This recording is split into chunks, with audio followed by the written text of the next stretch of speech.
Mi trovo alla rotatoria Giunone sotto la Valle dei Templi. Anche questa mattina il presidio degli autotrasportatori, come potete vedere dalle immagini, il traffico è rallentato.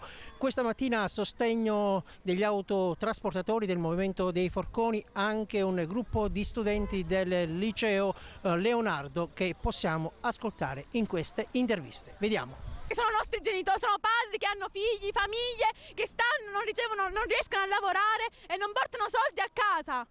Io trovo semplicemente che sia ingiusto il fatto che noi siciliani che abbiamo pozzi petroliferi attivi qui in Sicilia paghiamo la benzina quanto la pagano a Roma. Ma questa è mafia, è mafia! Sulla ventilata ipotesi che all'interno di queste manifestazioni possa esserci la mano della mafia rispondono così, sentiamo.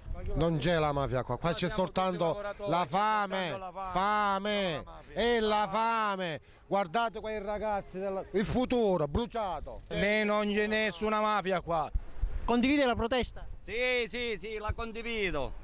Se dobbiamo fermare tutte però. Adesso ci siamo spostati lungo la statale Agrigento-Palermo all'altezza del bivio per Aragona. C'è una timida pioggia, però non scoraggia gli autotrasportatori e come potete vedere dalle immagini anche qui c'è un presidio per protestare. A mezzanotte scatterà il semaforo rosso per gli autotrasportatori. Il semaforo rosso sicuramente rimarrà spento perché i camionisti, gli agricoltori con molte probabilità non si muoveranno fino a quando. Speriamo che ci sia qualcosa, che ci sia qualche novità a nostro favore, altrimenti ce le dico con certezza che da qui non ci muoveremo. Chi sono i responsabili secondo voi?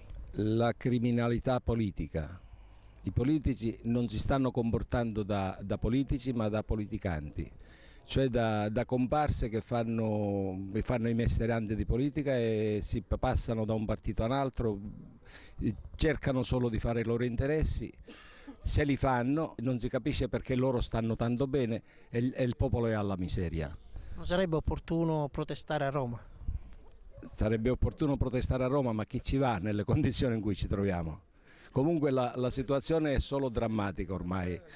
La Tunisia ha iniziato qualche anno fa, poi la Libia, poi l'Egitto e qui ormai si parla di rivolta di popolo, presto o tardi si arriverà a questo. Io sono un agricoltore che ha 200 ettari di terreno e che da diversi anni ormai non li coltiva più. Perché? Perché coltivare terreni significa perdere soldi.